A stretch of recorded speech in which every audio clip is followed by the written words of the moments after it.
Daerah Gorontalo itu jarang orang-orang ketahui tentang batik.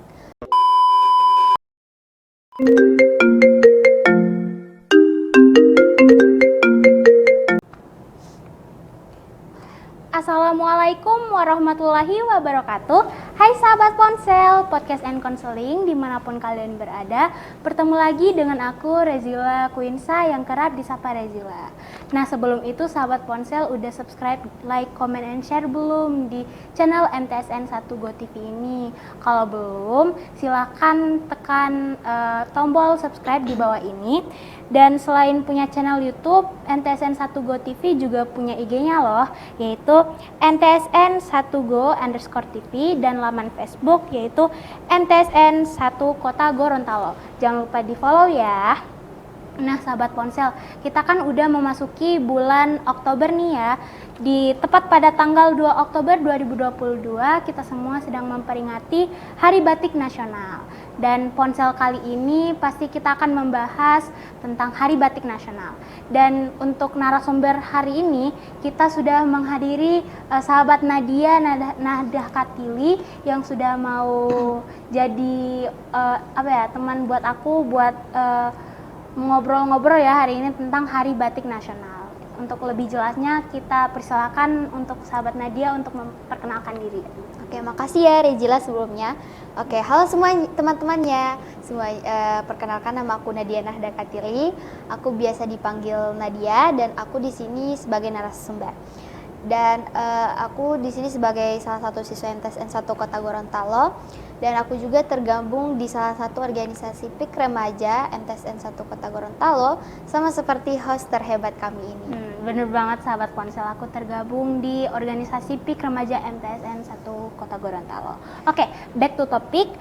Seperti yang kita ketahui kalau batik ini adalah karya seni dari bangsa Indonesia yang merupakan perpaduan antara seni dan teknologi oleh leluhur bangsa Indonesia.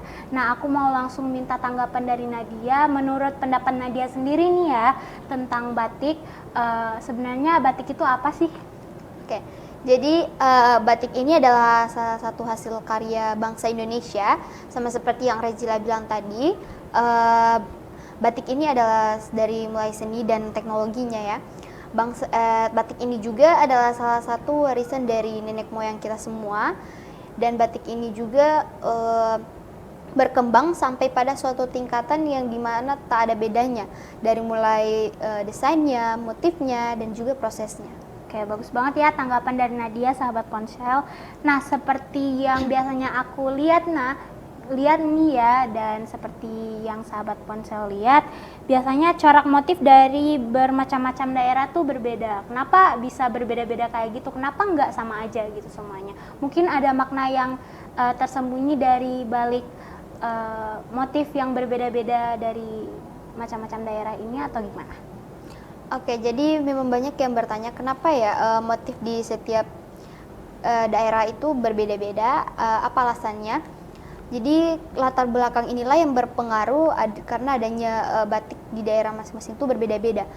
Jadi kita yaitu dari mulai adat istiadatnya, dari budayanya. Jadi itulah yang membuat batik di daerah masing-masing itu berbeda-beda. Nah, kita ambil contoh dari pakaian batik Papua Barat ya, yaitu maritim dan juga cendrawasih. Tentu berbeda dengan motifnya pakaian batik Yogyakarta, yaitu kraton dan juga parang. Dan itu berbeda karena dari sukunya juga dan juga adatnya. Oke, itu kan contoh motif yang udah Nadia sebutkan tadi, itu dari batik daerah Yogyakarta dan juga Papua Barat ya. Gimana kalau tentang batik dari daerah kita sendiri, yaitu daerah Gorontalo? Gimana sih Nadia bisa jelasin tentang batik dari daerah Gorontalo ke sahabat ponsel? Ya, jadi untuk daerah Gorontalo ya, daerah Gorontalo itu jarang orang-orang ketahui tentang batik. Orang-orang itu lebih taunya di Gorontalo itu dengan kerawang ya, kerawang. Yang dimana kerawang ini bisa disebut dengan atau karawo yang artinya adalah sulaman. Dan sulaman itu adalah hasil karya dari tangan dari orang-orang Gorontalo. Jadi orang mengenalnya itu adalah orang-orang di luar sana mengenalnya bahwa Gorontalo ini lebih khas dengan kerawang. Jadi dari daerah Gorontalo sendiri itu ada kain kerawang ya. Iya. Oke. Nah, jadi aku pernah dengar berita kalau ada satu rakyat dari negara Malaysia itu dia mengklaim atau mengatakan bahwa batik itu sebenarnya dari negara Malaysia. Gimana sih tanggapan Nadia setelah mendengar berita ini? Ya, untuk berita ini memang aku sudah dengar ya, memang Malaysia itu ada Malaysia yang mengklaim batik kita. Jadi tanggapan aku itu, jika Malaysia itu mengklaim batik kita, menyatakan bahwa itu hasil karya mereka, itu sangat adalah hal yang sangat mustahil. Karena batik ini sudah ada dari zaman dahulu. Batik ini tuh dari bangsa Indonesia, karena orang-orang Malaysia itu satu rumpun dengan orang-orang Indonesia ya dulu, yaitu Melayu. Jadi ada salah satu kerajaan, yaitu Kerajaan Majapahit. Kerajaan Majapahit ini yang menguasai Sarawak, Malaysia, dan Kerajaan Majapahit ini juga yang berada di Jawa. Jadi muncullah orang-orang pintar ya dulunya yang tinggal di Kerajaan Majapahit, sampai mereka membuat batik itu. Dan kalau untuk sekarang ya, itu karena adanya tenaga kinerja ya, kita yang dari Indonesia yang sudah tinggal di Malaysia, dan di sana akhirnya lahirlah cucu-cucu mereka, dan mungkin itulah yang membuat dari kebiasaan dari Indonesia itu terbawa di sana. Jadi orang-orang Indonesia yang mungkin kebiasaannya di sini waktu itu pernah membuat batik, menyulam batik, dan akhirnya terbawa di sana. Mungkin ini adalah salah satu kesalahpahaman bagi Malaysia itu. Oke, berarti hanya kesalahpahaman ya bagi rakyat Malaysia kalau sebenarnya batik ini emang udah dari Indonesia gitu. Oke. Nah, Nadia ini kan seorang remaja nih ya, dan Nadia juga bergaulnya dengan remaja. Menurut Nadia, remaja di Indonesia itu udah melestarikan batik ini belum dari bangsa mereka sendiri? Mungkin dari mereka bisa mempelajari tentang batik, mereka menggunakan batik di pakaian sehari-hari kalau mau kemana gitu kan ya. Karena kan sekarang kalau di lingkup remaja gitu ya, lagi tren-trennya gitu outfit kece dari luaran gitu kalau mau kemana gitu kan, jalan-jalan. Sampai bahkan sebagian dari mereka aku dapetin kalau mereka itu nggak tahu kalau ternyata batik ini dari bangsa mereka sendiri gitu. Oke, untuk ini pertanyaan yang bagus sekali ya. Jadi kalau untuk pertanyaan tadi, pertama untuk kalau remaja sekarang ini udah belum melestarikan batik ya. Kalau bagi aku sih itu cukup ya, para remaja sudah melestarikan batik ini, karena mungkin karena memang sekarang sudah majunya Indonesia, jadi sudah banyak sekali karya-karya yang lebih maju dari batik. Dan tapi aku sempat kagum banget ya, karena di tanggal 3 ya, 2 dan 3 Oktober itu mereka memakai pakaian batik ya, dan apalagi pakaian batiknya itu berbeda-beda motifnya. Ya, itu sih.